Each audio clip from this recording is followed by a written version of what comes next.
صحابہ کے تعلق سے بنیادی طور پر کچھ تمہیدی پوائنٹس کو پہلے آپ سمجھ لیں۔ پوائنٹ نمبر 1، حضرت علی اور حضرت امیر معاویہ رضی اللہ عنہما کے درمیان جو جنگ ہوئی تھی اس میں ہم حضرت علی رضی اللہ تعالیٰ عنہ کو حق پر مانتے ہیں اور حضرت معاویہ رضی اللہ عنہ کو خطا پر مانتے ہیں کہ حضرت علی رضی اللہ عنہ نے جو بھی کیا وہ قرآن کی اس آیت پر عمل تھا، فَإِن بَغَتْ إِحْدَاهُمَا عَلَى الْأُخْرَى فَقَاتِلُوا الَّتِي تَبْغِي حَتَّى تَفِيءَ إِلَى أَمْرِ اللَّهِ، اور حضرت معاویہ رضی اللہ تعالیٰ عنہ سے اجتہادی خطا ہوئی تھی۔ پوائنٹ نمبر 2، ہم صحابہ کو معصوم نہیں مانتے کہ ان سے کوئی غلطی ہو ہی نہیں سکتی۔ عصمت کا عقیدہ فقط انبیاء کے لیے ہے کہ انبیاء معصوم ہیں اور ان سے کوئی گناہ نہیں ہو سکتا، لیکن صحابہ معصوم نہیں ہیں، ان سے غلطیاں ہو سکتی ہیں۔ لیکن ویری امپورٹنٹ پوائنٹ کہ صحابی سے اگر کوئی غلطی ہوگی تو اس میں ہم ان کی نیت پر شک نہیں کریں گے، کیونکہ نیت پر شک کرنے کا سیدھا مطلب یہ ہوگا کہ نعوذ باللہ آپ صلی اللہ علیہ وسلم اپنے اصحاب کی شخصیت سازی نہ کر سکے، علیاذ باللہ۔ اس لیے کسی صحابی سے اگر کوئی غلطی یا چوک ہو جائے تو ہم اسے تسلیم کریں گے، لیکن ان کی نیت پر ہرگز شک نہیں کریں گے۔ پوائنٹ نمبر 3 کہ آج نہ تو حضرت علی رضی اللہ تعالیٰ عنہ کی حکومت ہے نہ حضرت معاویہ رضی اللہ عنہ کی حکومت ہے، تو یہ سلمان ندوی اور انجینئر محمد علی مرزا جیسے لوگ جو ان موضوعات کو اچھالتے ہیں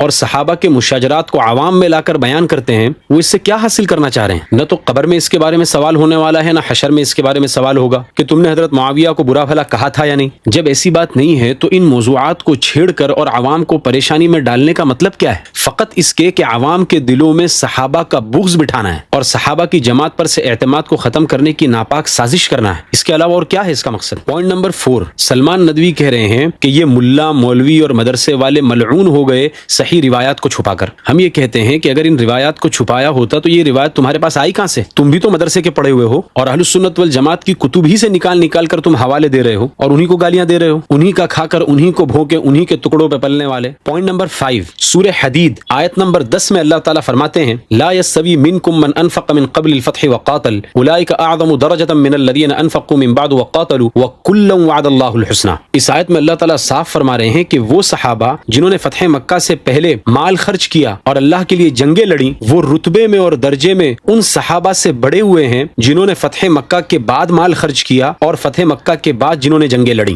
لیکن اللہ تعالیٰ اس کے آگے فرماتے ہیں وَكُلًّا وَعَدَ اللَّهُ الْحُسْنَى کہ صحابہ کی ان دونوں جماعتوں سے اللہ تعالیٰ نے حسنہ کا وعدہ کر لیا ہے، اور حسنہ سے مراد مفسرین نے لکھا ہے جنت۔ حضرت امیر معاویہ رضی اللہ عنہ اگر مان لیا جائے کہ فتح مکہ کے بعد انہوں نے اسلام قبول کیا تھا تو اللہ تعالیٰ تو فتح مکہ کے بعد اسلام قبول کرنے والے صحابی سے بھی حسنہ کا وعدہ کر رہے ہیں۔ جب اللہ تعالیٰ حسنہ کا وعدہ کر رہے ہیں تو تم کون ہوتے ہو ان کو منافق کہنے والے؟